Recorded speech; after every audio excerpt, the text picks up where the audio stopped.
अस्सलाम वालेकुम। आज की वीडियो में हम करेंगे एक्सरसाइज 3B या जो mathematics book 3D 7th edition junior edition आया उसी एक्सरसाइज है ये। इसका हम करेंगे जी क्वेश्चन नंबर 3 करेंगे। इससे जो पिछले क्वेश्चन है पहले करवा चुकी हूँ, उसका लिंक मैं डिस्क्रिप्शन में दे दूँगी, आप वहाँ से देख लीजिएगा। और अगर अभी तक आपने मेरा चैनल सब्सक्राइब नहीं किया तो उसको सब्सक्राइब कर दीजिए और बेल आइकन को लाजमी प्रेस कर दीजिएगा ताकि आपको न्यू आने वाली वीडियोज़ के बारे में पता चल सके। तो स्टार्ट करते हैं। क्वेश्चन नंबर 3 जो है वो हमारे पास है कि find the range of values of x which satisfy each of the following pairs of inequalities. यानी कि हमने करना क्या है इसमें कि हमने रेंज फाइंड आउट करनी है, मतलब कि हमने values of x find out करनी है और उससे हमने रेंज बतानी है कि वो कौन सी रेंज है जो सेटिस्फाई कर रही है इन दोनों इनइक्वालिटीज़ को। तो स्टार्ट करते हैं, कोई मुश्किल नहीं है। हम इन दोनों को सेपरेटली सॉल्व करेंगे। हमारे पास जो एक्स की वैल्यूज़ आएंगी उनको देख के हम इसको नंबर लाइन पे ड्रॉ करेंगे, फिर उससे हम जो है वो लिख देंगे कि हमारे पास इसकी रेंज क्या आती है। तो मैं यहाँ पे नेक्स्ट शीट ले ली मैंने और यहाँ पे अब हम सॉल्व कर लेते हैं।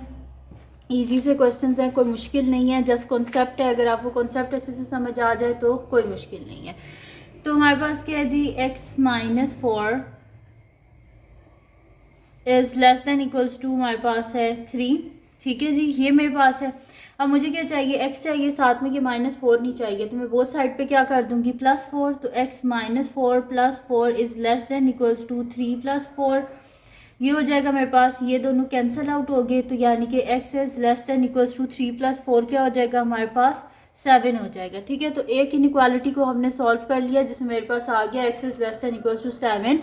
सेकेंड इनइक्वालिटी हमारे पास है कि 3x is greater than equals to -6। ठीक है जी, तो यहाँ पे हम क्या कर लेंगे कि हमें x चाहिए, तो हम यहाँ से क्या करेंगे, बोथ साइड पे 3 से डिवाइड कर लेंगे। तो मैं कर लूँगी 3x is greater than equals to -6, both side पे 3 से डिवाइड कर लेंगे। 3 और 3 कैंसिल आउट, तो x is greater than equals to 3 2 ज़ 6 यानी कि -2। ठीक है, तो मेरे पास क्या आ गया, यहाँ पर एक आ गया x is less than equals to 7 और एक मेरे पास आ गया x is greater than equals to -2। तो अब हम क्या करेंगे कि इन दोनों को रिप्रेजेंट कर देते हैं नंबर लाइन पे। तो मैं यहाँ पे लिख दूंगी कि रिप्रेजेंटिंग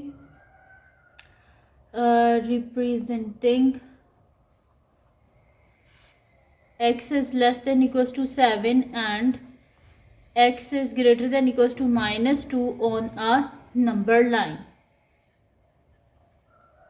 ठीक है, नंबर लाइन पे हम इनको क्या करेंगे, रिप्रेजेंट करेंगे। तो यहाँ पे मैं नंबर लाइन को पहले नीचे ड्रॉ कर लेती हूँ और फिर उसके ऊपर हम इसको इजीली कर लेते हैं। तो यहाँ पे नंबर लाइन जो है ये मैंने लिख ली। ठीक है, अब इसको मैं यहाँ पे कर लेती हूँ, कुछ माइनस वाली वैल्यूज़ लिख लेती हूँ और आगे प्लस वाली। तो इसको कर लेते हैं हम यहाँ से ड्रॉ, -5 -4 -3 -2 -1 0 1 2 3 4 5 6 7 8 9 10। ठीक है जी, ये हो गया मेरे पास। अब क्या करना है, हमने x is less than equals to 7, x की वैल्यू क्या होनी चाहिए, 7 से छोटी होनी चाहिए। ठीक है, तो x की वैल्यू 7 से छोटी होनी चाहिए, यानी कि हमारे पास यहाँ पे क्या आ जाएगा, ये 7 है ना, और x की वैल्यू यहाँ पे क्या लिखा हुआ है, लेस देन इक्वल्स टू 7, 7 और 7 से छोटी होनी चाहिए। तो यहाँ पर 7 कहाँ पर है हमारे पास, ये है ना 7, तो मैं यहाँ पे 7 के ऊपर एक सर्कल बना लेती हूँ। ठीक है, 7 और 7 से छोटी वैल्यूज़, तो 7 से छोटी वैल्यूज़ किस साइड पे हैं, लेफ्ट साइड पे है, तो मैं एरो इस साइड पे कर देती हूँ। ठीक है, और इस सर्कल को मैं फिल इस वजह से कर रही हूँ क्योंकि यहाँ पे मेरे पास क्या लिखा हुआ है, is less than and equals to 7, इस वजह से इक्वल है, इस वजह से इसको शेड कर दिया। सेकेंड मेरे पास क्या है, x is greater than and equals to -2, x की वैल्यूज़ क्या है 2 -2 और -2 से बड़ी। तो -2 कहाँ पे है, ये मेरे पास -2 और -2 से बड़ी वैल्यूज, यानी कि इस साइड पे -2 इंक्लूडेड है, इस वजह से ये क्या हो जाएगा, शेड हो जाएगा हमारे पास। अब क्या कर लेते हैं, यानी कि यहाँ से स्टार्ट हो रहा है और यहाँ तक। ठीक है, ये क्या आ रही है, इन दोनों के हमारे पास रेंज आ रही है कि यहाँ से लेके यहाँ तक जितनी भी वैल्यूज़ है ना वो सेटिस्फाई करेंगी इसको भी, इस इनइक्वालिटी को भी और इस इनइक्वालिटी को, दोनों को सेटिस्फाई करेंगी ये जो मेरे पास सारी वैल्यूज़ हैं। तो इनको बेशक आप यहाँ पे ऐसे हम शेड कर लेते हैं ताकि हमें पता हो कि ये जो रीजन है, हमें नीचे लिख भी दूंगी कि जो शेडेड रीजन है वो सेटिस्फाई करेगा बोथ इनइक्वालिटीज़ को। तो मैं यहाँ पे लिख देती हूँ the overlapping shaded region, the overlapping shaded reason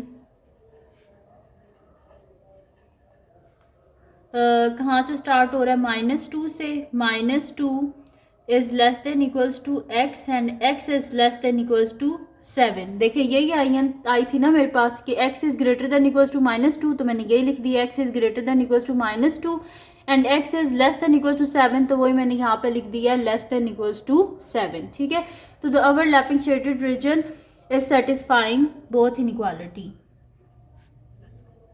is satisfying both inequalities।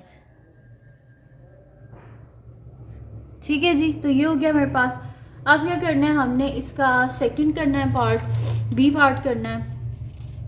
तो बी पार्ट जो है वो हमारे पास है यहाँ पर, बी पार्ट है 2x + 5 is less then 15 and 3x - 2 is greater then -6। ठीक है जी, ये है मेरे पास दो यहाँ पे इनइक्वालिटीज़ हैं। अब इन दोनों को हम सॉल्व करते हैं और फिर इसको मैं क्या करूँगी, नंबर लाइन पर रिप्रेजेंट करूँगी। तो यहाँ पे मेरे पास फर्स्ट क्या है, सॉल्यूशन स्टार्ट करते हैं हम इसका। मेरे पास है जी 2x + 5 इज लेस देन 15।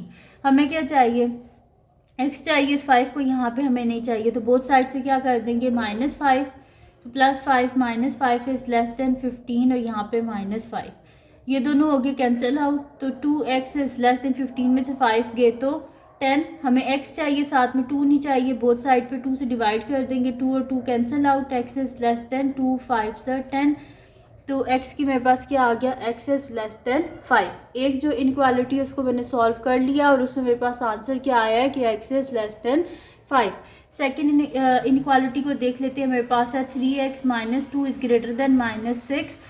तो यहाँ पे मेरे पास क्या हो जाएगा, 3x - 2 है तो बोथ साइड पे क्या कर देंगे, +2 कर देंगे। ठीक है, तो ये दोनों कैंसिल आउट, तो 3x इज ग्रेटर देन -6 + 2 क्या हो जाएगा, -4, बोथ साइड पे 3 से डिवाइड कर देंगे हम, तो 3 और 3 कैंसिल आउट, तो x इज ग्रेटर देन मेरे पास क्या आ गया, -4/3, इसको डिवाइड कर लेते हैं 4/3 को, तो 3 1 से 3, पीछे बचा 1, यानी कि हम इसे लिख देंगे x is greater than -1 whole 1/3। और अगर इसको डेसिमल में करना चाहते हैं तो यहाँ पे पॉइंट लिखेंगे 10 हो जाएगा, तो हमारे पास क्या होता है 3 3 = 9, फिर पीछे 1 बच गया, पॉइंट है 10 हो जाएगा, फिर 3 3 = 9, फिर पीछे बच गया 1, यानी कि 1.33, और अगर राउंड ऑफ किया जाए तो मेरे पास क्या आएगा 1.3।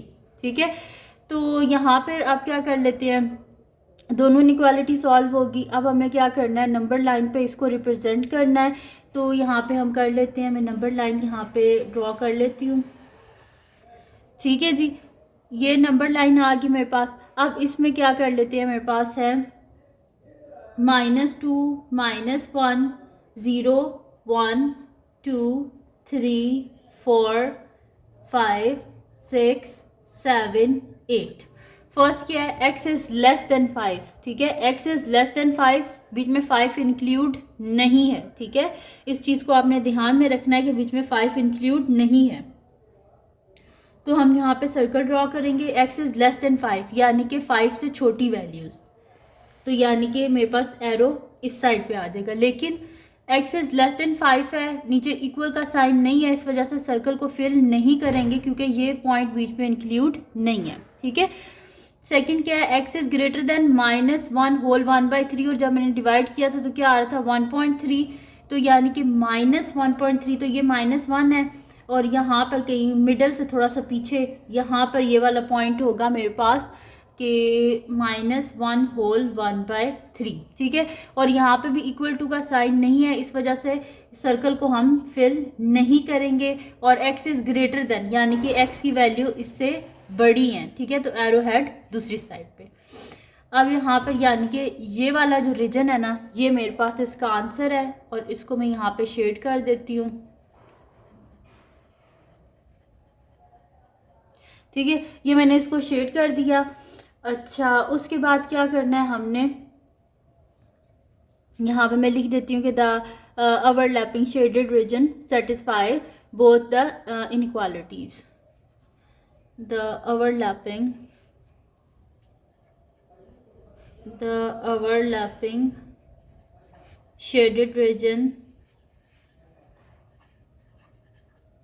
रीजन कौन सा है हमारे पास, ये वाला, यानी कि x is less than 5 and x is greater than, यानी कि यहाँ पे मैं लिख दूँगी minus whole 1/3 is less than x, यानी कि x is greater than -1 whole 1/3 and x is less than 5, यानी कि द ओवरलैपिंग शेडेड रीजन ये वाला जो है मेरे पास satisfied both the inequalities, satisfying both the inequalities. ठीक है जी, तो ये आ गया मेरे पास इसका आंसर. ये थी जी आज की वीडियो जिसमें मैंने आपको कराया है एक्सरसाइज 3B का क्वेश्चन नंबर 3. तो अगर ये वीडियो आपके लिए हेल्पफुल हो तो उसको लाइक कीजिएगा, मेरे चैनल को सब्सक्राइब कीजिएगा, बेल आइकन को लाजमी प्रेस कर दीजिएगा ताकि आपको न्यू आने वाली वीडियोस के बारे में पता चल सके. और जो मेरा सेकंड चैनल है जिसके बीच मेरे कुकिंग की, क्राफ्ट्स की, रिडल्स की, ट्रैवलिंग की वीडियोस हैं, उसका लिंक भी डिस्क्रिप्शन में है, उसको भी सब्सक्राइब कर दीजिएगा. और अपनी दुआओं में लाजमी याद रखिएगा. अल्लाह हाफ़िज़.